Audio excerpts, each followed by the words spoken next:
अस्सलाम वालेकुम वरहमतुल्लाहि वबरकातुहू।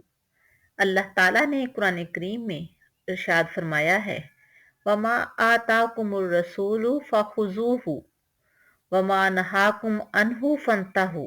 जो तुम्हें अल्लाह के रसूल सल्लल्लाहु अलैहि वालैहि वसल्लम दें उसको ले लो, और जिससे तुम्हें मना करें उससे रुक जाओ। यानी जिस बात का हुक्म दें वो करो, और जिस बात से रोकें उनसे रुक जाओ। आप सल्लल्लाहु अलैहि वसल्लम को अल्लाह ताला ने रहमतुल लिल आलमीन बनाकर भेजा है। आपकी हर बात हमारे लिए अहम तरीन बात है, उन पर अमल करना हमारे लिए लाजिम है। तो आज हम अपने प्यारे पैगंबर सल्लल्लाहु अलैहि वसल्लम की बताई गई 5 अहम बातें देखते हैं, जिन पर अमल करके हमारी दीन और दुनिया दोनों संवर सकती हैं। तो आइए देखते हैं। ये हदीस मुबारका जामिया तिर्मिज़ी, मुस्नद अहमद और मशकात शरीफ में है।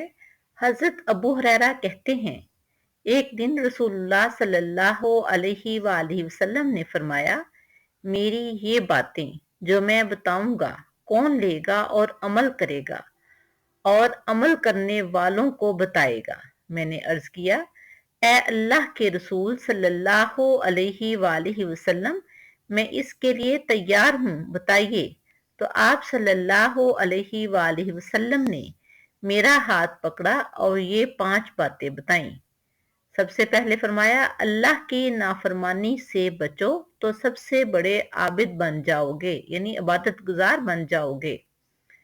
दूसरे नंबर पर फरमाया, जितनी रोजी अल्लाह ताला ने तुम्हारे लिए मुकद्दर फरमा दी है उस पर राजी और मुतमईन रहो, तो तुम सबसे ज्यादा गनी आदमी बन जाओगे।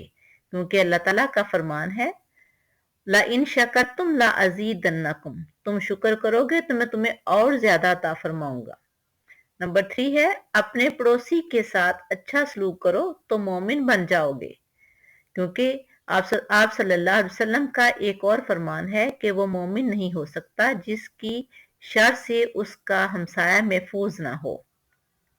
नंबर 4 पे आपने बताया, तुम जो कुछ अपने लिए पसंद करो वही दूसरों के लिए भी पसंद करो तो तुम मुस्लिम होगे। और नंबर 5 पे आपने फरमाया, ज्यादा ना हंसो, इसलिए कि ज्यादा हंसने से आदमी का दिल मुर्दा हो जाता है। अल्लाह ताला से दुआ है कि अल्लाह ताला हमें अपने प्यारे पैगंबर सल्लल्लाहु अलैहि वसल्लम की बताई हुई बातों पर अमल करने की तौफीक अता फरमाए। आमीन। अल्लाह हाफिज।